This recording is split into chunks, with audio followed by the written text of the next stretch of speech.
Okay, so we want to investigate the physics of why cars are not better. But where can we start on that? I mean, how do you measure how good a car is? Is a Ferrari a better car than a Land Rover?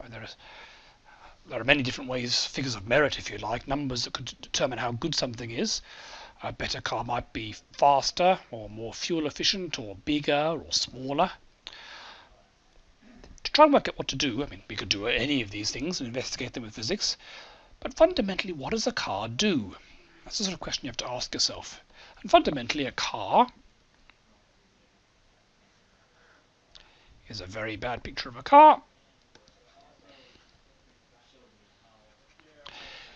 Is a means of turning petrol into motion. You put petrol in, and it takes you and your stuff places.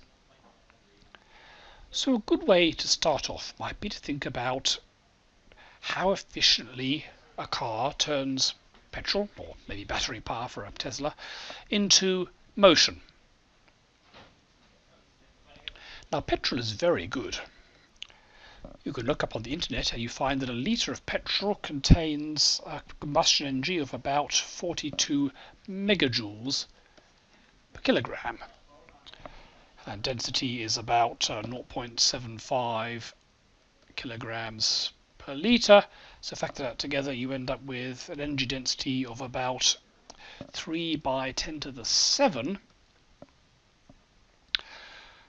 joules per litre.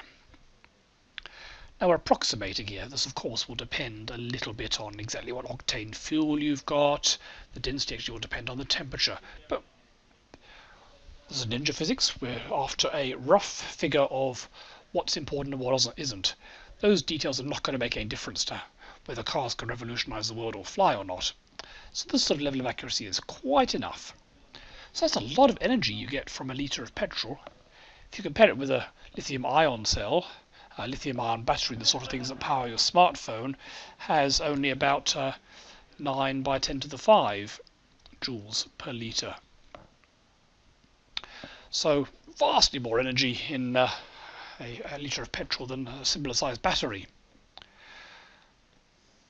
But where does this energy go? So it's a lot of energy because you need a lot of litres of petrol. Let's follow the energy. It's always a good place to start. Why does a car use energy? Now, to be specific, let's imagine driving from Canberra to Sydney. Now, for those of you who haven't done it, it's mostly freeway, so you're going at about 110 kilometers an hour, and it's about 300 kilometers. So where does the energy go in moving a car? Well, there are a few things that occur to me immediately. And one is friction. But if you think about it, there are multiple forms of friction. Car manufacturers go on about how streamlined their cars are. Streamlining minimizes wind resistance. So wind resistance is clearly one form of friction. But when a car's going slowly, there's no wind resistance, and it still takes an effort to push it. So there must be some other form of friction. It's actually what's called rolling resistance. So those are two forms of energy. And then you're going to have to start and stop.